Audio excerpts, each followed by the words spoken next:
ಕೂಳೂರು ಗ್ರಾಮದಲ್ಲಿ ಶ್ರೀ ಕೆಂಗಲ್ ಹನುಮಂತಯ್ಯ ಕಾನೂನು ಪದವಿ ಕಾಲೇಜು ವಿದ್ಯಾರ್ಥಿಗಳಿಂದ ಎನ್ಎಸ್ಎಸ್ ಶಿಬಿರ. ಗ್ರಾಮಸ್ಥರ ಸಮಸ್ಯೆಗಳಿಗೆ ಕಾನೂನಾತ್ಮಕ ಸಲಹೆ ನೀಡಿದ ಜಿಲ್ಲಾ ನ್ಯಾಯಾಧೀಶರು ಸುನಿಲ್ ಹೊಸಮನಿ. ಕೆಜಿಎಫ್ ತಾಲೂಕಿನ ರಾಮಸಾಗರ ಗ್ರಾಮ ಪಂಚಾಯಿತಿ ವ್ಯಾಪ್ತಿಯ ಕೂಳೂರು ಗ್ರಾಮದಲ್ಲಿ ಊರಿಗಾಂನ ಶ್ರೀ ಕೆಂಗಲ್ ಹನುಮಂತಯ್ಯ ಕಾನೂನು ಪದವಿ ಕಾಲೇಜಿನ ವಿದ್ಯಾರ್ಥಿಗಳಿಂದ ಹಮ್ಮಿಕೊಂಡಿದ್ದ ಎನ್ಎಸ್ಎಸ್ ಶಿಬಿರಕ್ಕೆ ನ್ಯಾಯಾಧೀಶರು ಜ್ಯೋತಿ ಬೆಳಗಿಸುವ ಮೂಲಕ ಚಾಲನೆ ನೀಡಿದರು. ಈ ಶಿಬಿರವನ್ನು ಆಯೋಜನೆ ಮಾಡಲು ಹಾಗೂ ಗ್ರಾಮದ ಸಮಸ್ಯೆಗಳ ಬಗ್ಗೆ ನ್ಯಾಯಾಧೀಶರಿಗೆ ಸಂಪೂರ್ಣ ಮಾಹಿತಿ ಒದಗಿಸಿಕೊಟ್ಟ ಮುಖಂಡರಾದ ಲೋಕೇಶ್ ಹಾಗೂ ಇತರರನ್ನ ಕಾಲೇಜು ಆಡಳಿತ ಮಂಡಳಿಯಿಂದ ಸನ್ಮಾನಿಸಲಾಯಿತು. ಶಿಬಿರಾರ್ಥಿಗಳಿಗೆ ಸಲಹೆ ಮತ್ತು ಸೂಚನೆಗಳನ್ನು ನೀಡಿದ ಜಿಲ್ಲಾ ನ್ಯಾಯಾಧೀಶರು ಸುನಿಲ್ ಹೊಸಮನಿರವರು ಕೂಳೂರು ಗ್ರಾಮದ ರಸ್ತೆಗಳಲ್ಲಿ, ಗ್ರಾಮದ ಕಾಲೋನಿಯಲ್ಲಿ ಹಾಗೂ ಸರ್ಕಾರಿ ಶಾಲೆಯ ಬಳಿಗೆ ಖುದ್ದು ತೆರಳಿ ಸ್ಥಿತಿಗತಿಗಳನ್ನ ಅವಲೋಕನೆ ಮಾಡಿದರು. ಗ್ರಾಮದಲ್ಲಿ ಚರಂಡಿಗಳ ಸ್ವಚ್ಛತೆ ಕಾಣದೇ ಇರುವ ಬಗ್ಗೆ ಅಸಮಾಧಾನ ವ್ಯಕ್ತಪಡಿಸಿದ ಅವರು ತಕ್ಷಣ ಜಿಲ್ಲಾ ಪಂಚಾಯಿತಿ ಅಧಿಕಾರಿಗಳಿಗೆ ಕರೆ ಮೂಲಕ ವಿಷಯ ತಿಳಿಸಿ ಶೀಘ್ರವಾಗಿ ಗ್ರಾಮ ಪಂಚಾಯಿತಿ ಅಧಿಕಾರಿಗಳು, ಆರೋಗ್ಯ ಇಲಾಖೆ ಮತ್ತು ಆಹಾರ ಇಲಾಖೆಯ ಅಧಿಕಾರಿಗಳು ಭೇಟಿ ನೀಡಿ ಗ್ರಾಮಸ್ಥರಿಗೆ ಮೂಲಭೂತ ಸೌಕರ್ಯಗಳನ್ನು ಕಲ್ಪಿಸಲು ಸೂಚಿಸಿದರು. ಗ್ರಾಮದ ಹಲವು ಕುಟುಂಬಗಳು ತಮಗೆ ಮನೆಗಳು ಇಲ್ಲವೆಂದು ಮನವಿ ಮಾಡಿದ್ದರು. ಆದರೆ ಜಮೀನು ವಿವಾದ ನ್ಯಾಯಾಲಯದಲ್ಲಿ ಇರುವುದರಿಂದ ಆ ಪ್ರಕರಣದ ಕುರಿತು ಸಂಪೂರ್ಣ ಮಾಹಿತಿಯನ್ನ ಪಡೆದುಕೊಂಡರು. ಇನ್ನು ಕೆಲ ಗ್ರಾಮಸ್ಥರು ತಮ್ಮ ಗ್ರಾಮದ ಅಂಗನವಾಡಿ ಕೇಂದ್ರಕ್ಕೆ ಕಾರ್ಯಕರ್ತೆ ಇಲ್ಲವೆಂದು ನ್ಯಾಯಾಧೀಶರಿಗೆ ಲಿಖಿತ ರೂಪದಲ್ಲಿ ಮನವಿ ಸಲ್ಲಿಸಿದರು. ಇನ್ನು ಈ ಕಾರ್ಯಕ್ರಮದಲ್ಲಿ ಕೆಜಿಎಫ್ ಜಿಲ್ಲಾ ನ್ಯಾಯಾಧೀಶರಾದ ಗಣಪತಿ ಗುರುಸಿದ್ದ ಬಾದಾಮಿ, ಇತರ ನ್ಯಾಯಾಧೀಶರಾದ ವಿನೋದ್ ಕುಮಾರ್, ಮುಜಾಫರ್ ಮಂಜೂರಿ, ವಕೀಲರ ಸಂಘದ ಅಧ್ಯಕ್ಷ ರಾಜಗೋಪಾಲಗೌಡ, ಉಪಾಧ್ಯಕ್ಷ ಮಣಿವಣ್ಣನ್, ಕಾನೂನು ಕಾಲೇಜಿನ ಕಾರ್ಯದರ್ಶಿ ಕೃಷ್ಣಕುಮಾರ್, ಪ್ರಾಂಶುಪಾಲರು ಮ್ಯಾಥ್ಯೂ, ವಕೀಲರ ಸಂಘದ ಪದಾಧಿಕಾರಿಗಳು ದಿನೇಶ್, ಬೇತಮಂಗಲ ಪಿಎಸ್ಐ ಗುರುರಾಜ್ ಚಿಂತಕಲ್ ಸೇರಿದಂತೆ ಶ್ರೀ ಕೆಂಗಲ್ ಹನುಮಂತಯ್ಯ ಕಾಲೇಜಿನ ಉಪನ್ಯಾಸಕರು, ಕಾನೂನು ವಿದ್ಯಾರ್ಥಿಗಳು ಹಾಗೂ ಗ್ರಾಮಸ್ಥರು ಇದ್ದರು. ಪರಿಹಾರ ಕೊಡ್ತಾರೆ ಗೌರ್ಮೆಂಟ್ ಇಂದ.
ಆಧಾರ್ ಕಾರ್ಡ್ ಇದಾವಿಲ್ಲ ಮತ್ತು ಒಂದು ಮನಿ ಗೌರ್ಮೆಂಟ್ ಅಪ್ಲಿ ಕೊಟ್ಟು ಮನಿ ಮಾಡ್ತಾರೆ.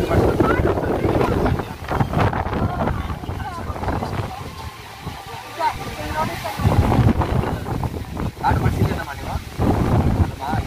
ಹೆಲ್ತ್ ಕಾರ್ಡ್ ಅಲ್ಲ, ಹೆಲ್ತ್ ಕಾರ್ಡ್ ಮಾಡ್ತೀನಿ 5 ಲಕ್ಷವರೆಗೂ ಕ್ಲಿಯರ್ ಮಾಡಿಸಿಲ್ಲ. ಯಾಕೆ?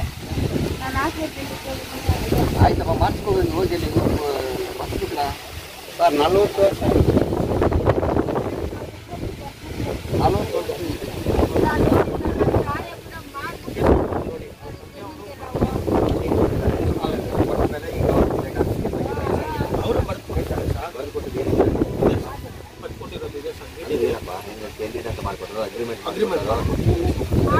ಬೇರೆ ಅಗ್ರಿಮೆಂಟ್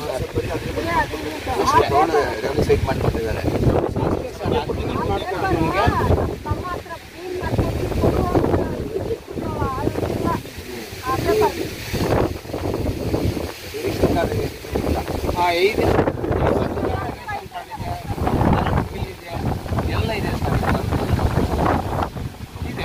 ಎನ್ಎಸ್ಎಸ್ ಶಿಬಿರ ಅಂತ ನೀವು ಬಂದಂತ ವಿದ್ಯಾರ್ಥಿಗಳು ಏನು ಕೆಲಸ ಮಾಡಿದ್ರಿ ಅದು ನಿಮ್ಮ ಮನಸ್ಸಿಗೆ ಮುಟ್ಟುವ ರೀತಿಯಲ್ಲಿ ಮಾಡಿರಬೇಕು.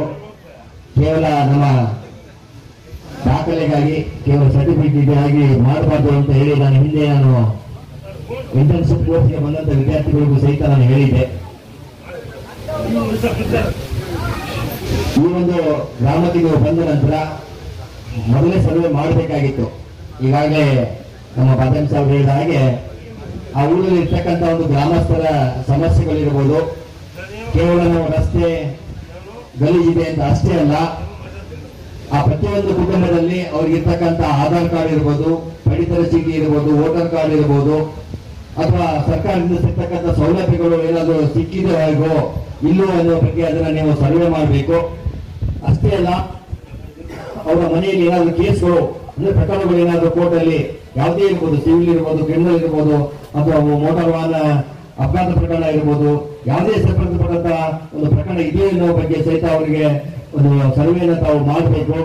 ಕೇವಲ ನೀವು ಬಂದು ಬೇರೆ ಕೋರ್ಟ್ ಹಾಕೊಂಡು ನೀವು ಊರಲ್ಲಿ ಅಡ್ಡಾಡಿಕೊಂಡು ಹೋಗ್ಬಿಟ್ರೆ ಆಗಲ್ಲ. ಇನ್ನೊಂದು ಮುಂದಿನ ನಿಮ್ಮ ಭವಿಷ್ಯದಲ್ಲಿ ಏನೊಂದು ಪ್ರೊಫೆಷನ್ ನೀವು ಆಯ್ಕೆ ಮಾಡ್ಕೊಂಡಿದ್ದೀರಾ, ಆ ಒಂದು ಪ್ರೊಫೆಷನ್ ನೀವು ಒಂದು ಒಳ್ಳೆ ಹೆಸರನ್ನ ಗಳಿಸಬೇಕು ಅಂದ್ರೆ ಇಂಥ ಒಂದು ಗ್ರಾಮೀಣ ಪ್ರದೇಶದಲ್ಲಿ ಆಗ್ತಕ್ಕಂಥ ಒಂದು ಸಮಸ್ಯೆಗಳ ಬಗ್ಗೆ ಅರಿವನ್ನು ಹೊಂದಿದ್ದಾದ್ರೆ ನಮ್ಮ ಒಂದು ಹಳ್ಳಿಗಳ ಅಭಿವೃದ್ಧಿ ಆಗ್ಲಿಕ್ಕೆ ಸಾಧ್ಯ. ನಮಗೆಲ್ಲ ಗೊತ್ತಿರ್ಬೋದು, ರಾಷ್ಟ್ರಪಿತ ಮಹಾತ್ಮ ಗಾಂಧೀಜಿ ಅವರು ಒಂದು ಹೇಳಿದಂತ ಒಂದು ಕನಸು ಏನಂದ್ರೆ ಹಳ್ಳಿಗಳ ಅಭಿವೃದ್ಧಿ ಆದ್ರೆ ರಾಷ್ಟ್ರದ ಅಭಿವೃದ್ಧಿ ಆಗುತ್ತೆ ಅಂತ ಹೇಳಿದ್ರು.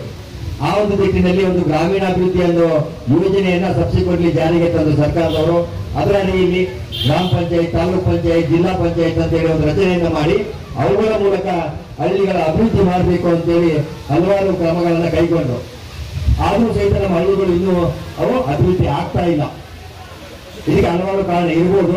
ಆ ಒಂದು ಸಮಸ್ಯೆಗಳ ಬಗ್ಗೆ ಜನರಿಗೆ ಅರಿವನ್ನು ಮೂಡಿಸಿ ಆ ಪರಿಹಾರವನ್ನು ಎಲ್ಲಿ ಪಡಿಬೇಕು ಅನ್ನೋದನ್ನ ನೀವು ಒಂದು NSS ಶಿಬಿರದಲ್ಲಿ ಮಾಡಿದ್ದಾದ್ರೆ ಅವ್ರಿಗೆ ಬಹಳಷ್ಟು ಅನುಕೂಲ ಆಗುತ್ತೆ ಅಂತ ನಾನು ಈ ಸಂದರ್ಭದಲ್ಲಿ ಹೇಳಲಿಕ್ಕೆ ಇಷ್ಟಪಡ್ತೇನೆ.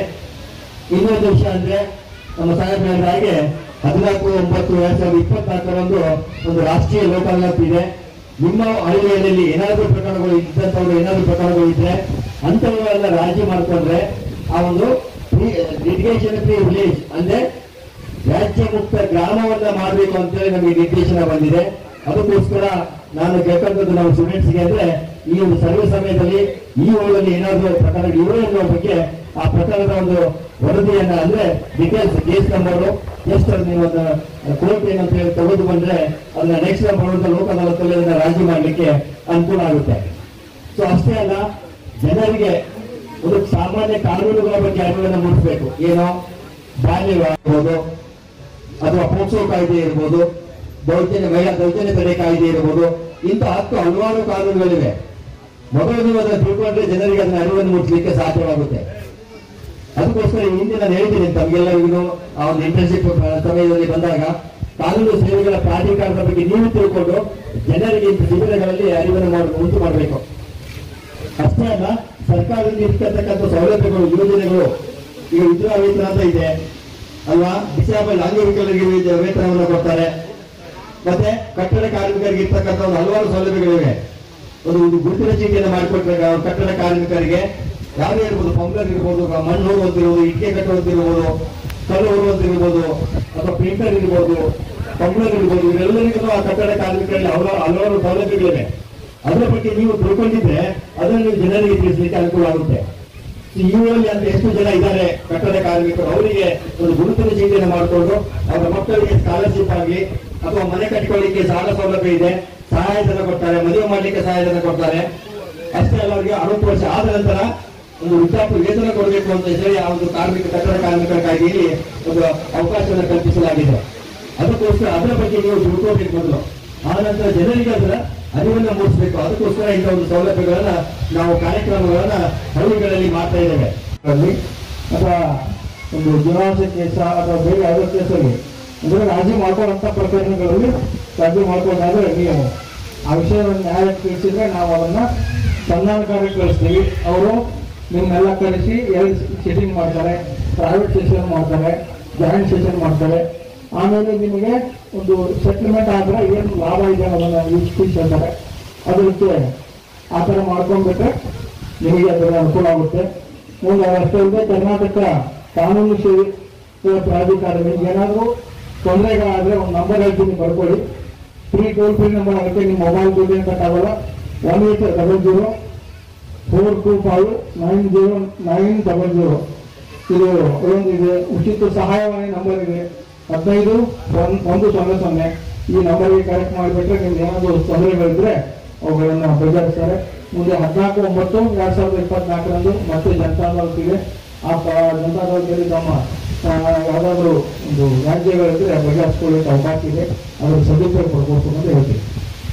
ಲಾ ಕಾಲೇಜಿನ ಆಡಳಿತ ಮಂಡಳಿ, ಪ್ರಿನ್ಸಿಪಾಲ್ ಆಗ್ಬೋದು, ಎಲ್ಲ ಸ್ಟೂಡೆಂಟ್ಸ್ ಆಗ್ಬೋದು, NSS ಮೂಲಕ ಈ ಒಂದು ಗ್ರಾಮೀಣ ಭಾಗದಲ್ಲಿ ಈ ಒಂದು ಸುಮಾರು 20 ಕಿಲೋಮೀಟರ್ ಒಂದು ವ್ಯಾಪ್ತಿಯಲ್ಲಿ NSS ಕ್ಯಾಂಪನ್ನು ಹಾಕಿ ಇಲ್ಲಿ